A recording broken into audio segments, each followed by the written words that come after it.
Hi friends, my name is Emily and welcome back to my channel. Today I'm going to be sharing with you my February reading wrap-up. February was a pretty good reading month, a lot of good reads, happy-making reads. The one thing that I am a little bit wary about with this no buy year, with this tackling my TBR, is I'm pulling the things that I'm still excited about, and eventually I'm going to start to hit things that keep getting put off, like they're not for me anymore, right? Right now, I'm picking like the bright shiny fruits that are very appealing, but eventually I feel like this like high of 4 and 5 star reads is going to come to an end. So the first thing that I read in February is Under the Whispering Door by TJ Klune. So this is a sad story, but a fun story. So it's about a guy named Willis. He's a very hard worker to the point that he's lost all relationships and he dies and nobody comes to his funeral, and then he's collected by a reaper and he's spending some time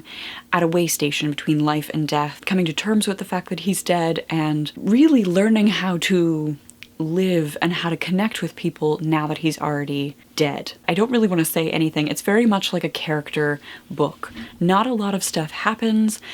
You just watch Willis get to know people and like actually take the time to see value in other humans and things that aren't making money. Right? They're just being and living with people. I wept through like the whole last 40 pages of the book, which is something that doesn't happen very often. Like, this book hit me hard. I loved it. Finished this on February 3rd.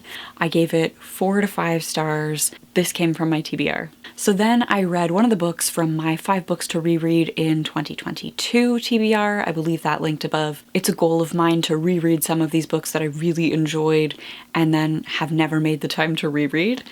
And one of those books is Doomsday book by Connie Willis. I do have an entire video, a reading vlog, where I capture my experience reading this, and I will link that as well if you want to hear more in depth. But this is a near future science fiction piece in which time travel is possible, and the medieval department is really interested in sending their young female historian back to the Middle Ages. She is sent back into 1348 when the Black Death is hitting London, at the same time that there is a contemporary plague breaking out, and so she's sort of stuck in the past because the people with the technology, the people with the skills to operate this machine to pull her back into the present, they fall ill. And so it's this interesting like back and forth pandemic novel. You're watching parallel pandemic stories. Obviously it's dark. I mean, it's the Black Death. I really enjoyed this. I'll link the video if you want to see me sort of reacting to it as I go. It's kind of nice scratching something off my TBR. I gave that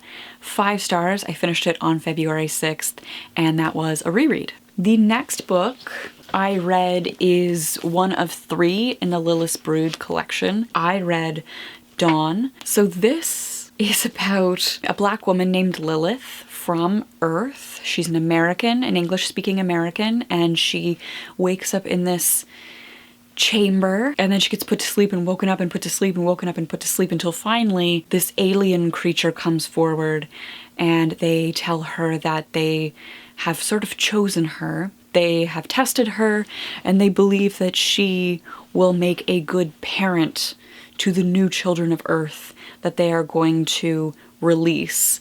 So they have spent like 250 years freezing the humans and preserving them for Lilith to prepare them to live on this changed planet.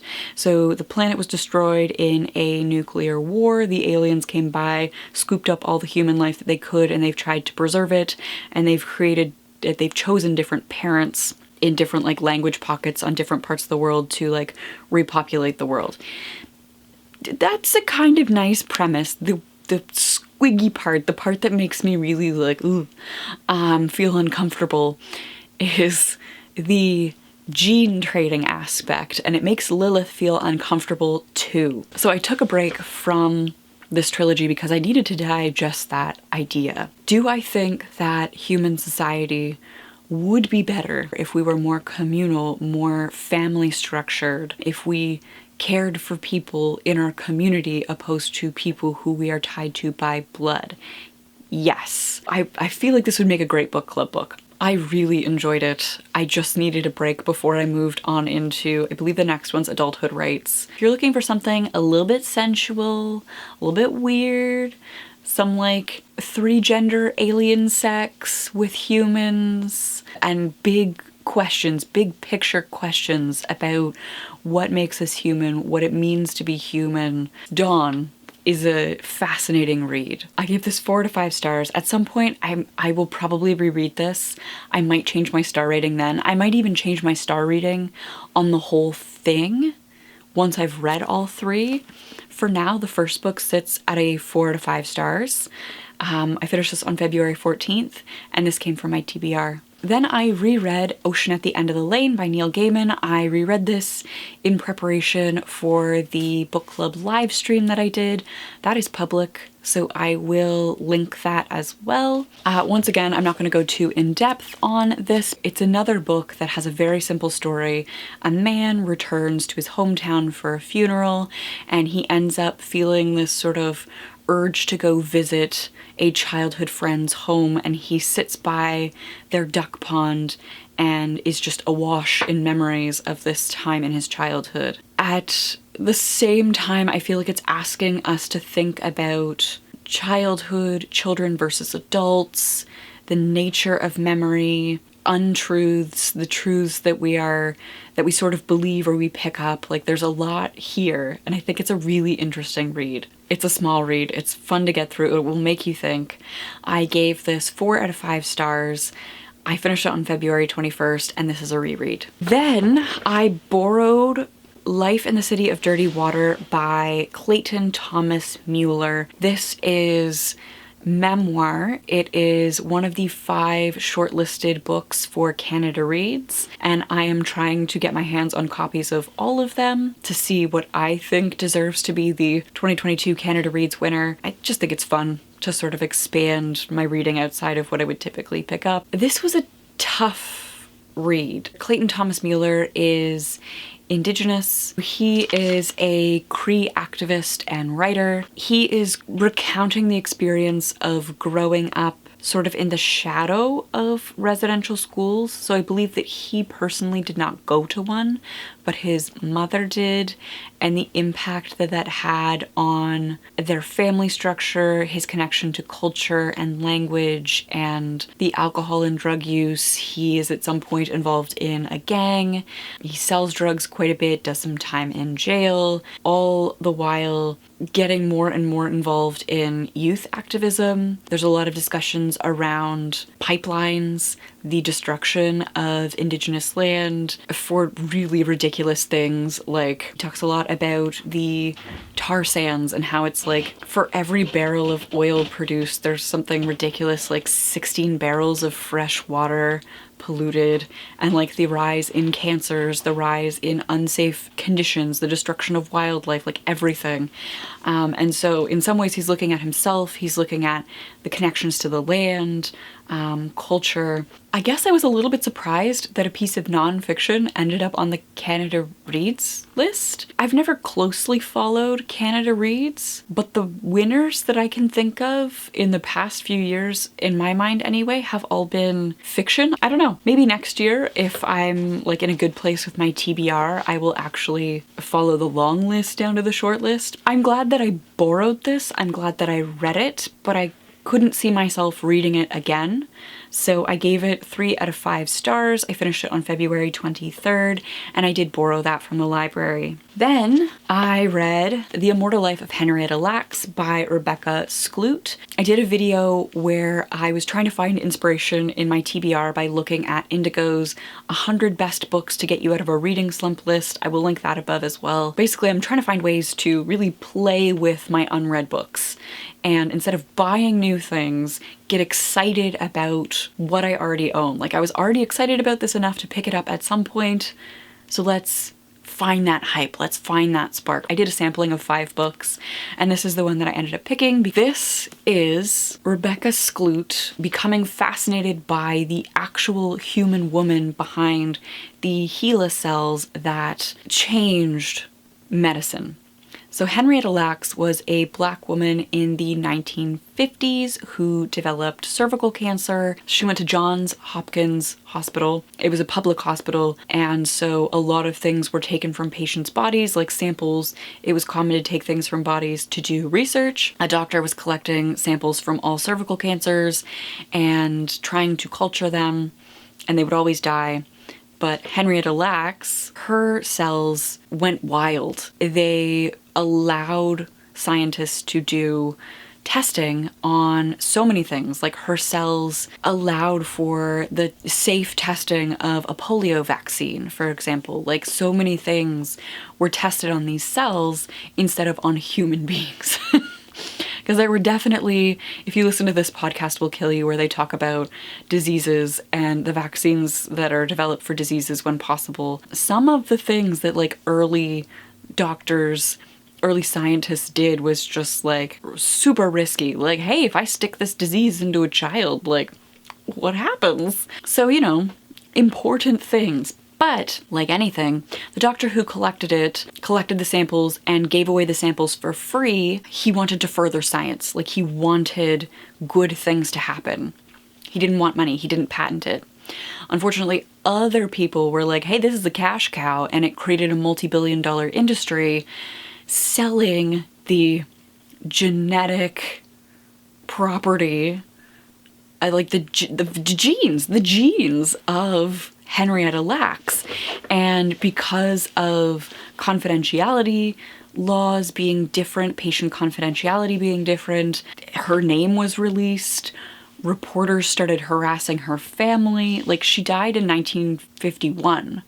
Her family is still very much alive. So what Skloot really does is humanize this person that's been reduced to 4 letters, to uncover her life story, her childhood, her marriage, her after her death, her family, like what happened to her children, how has growing up without a mother affected them. The one thing that sort of bugged me throughout this whole thing was, this is a book. It's been published. It's not a family member of Henrietta Lacks who published this.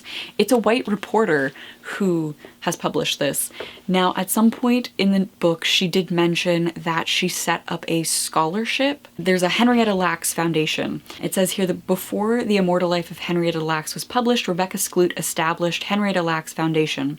Some of the proceeds of this book are being donated by the author to the foundation. Some of the proceeds. Now, yes, Rebecca Skloot did bananas amount of research, and like that is hers, but at the same time there's like an ick factor as well.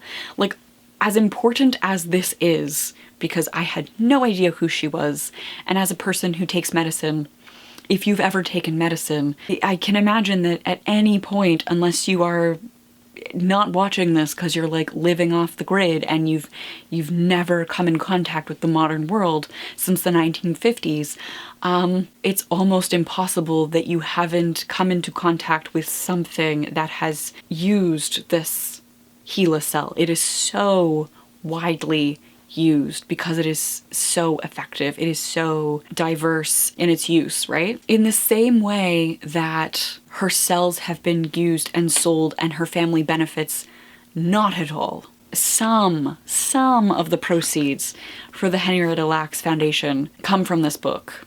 Some go to the author. Is the net positive of learning about her in this format, having uncovered and unearthed this woman who was lost to history, who became 4 letters stripped of all humanity, is the good of that outweighing the fact that once again her story is being sold, not entirely to her family's benefit? I don't know. I gave this 5 out of 5 stars because I had a hard time putting this down. Like, you keep reading and you're like, holy shit, like, this is bananas. But I am not without some moral and ethical questions about the sales of this. I really enjoyed it. I do think you should read it. It was absolutely fascinating, especially if you love science, if you love, women's history. The last book that I read this month was Wild Magic by Tamora Pierce. Sorry, I'm never gonna not pronounce it Tamora. I grew up reading these. I pronounced it phonetically. Tamora, like camera. So this is the first book in the Immortals quartet. I am endeavoring to reread at least all of the Tortall books this year, and I'm in the middle of filming a reading vlog for this right now, so as I go through each book I'm reacting to it and I'm recording my thoughts and sort of thinking about Tortall with an intersectional feminist lens, 2020 eyes. This book is 30 years old this year. It was published in 1992, so the feminism of Tamora Pierce has always evolved with the times. Like, her feminism always feels contemporary for where everybody was at. But unfortunately that means that in terms of conversations around like nuance of gender and sexuality, that wasn't where the conversation was at in the early 90s, and so that's not where it's at in her earlier books. The last time I read these, the audiobooks, it's a full cast recording, and you think that would be cool, but whoever they cast to play Dane plays her so whiny, and I hated her. I was so annoyed with her. And so rereading this book, I was a little bit like, what if Dane really is whiny? And I don't think she is. Like, I would avoid the audiobooks, skip the audiobooks. This is like Dane.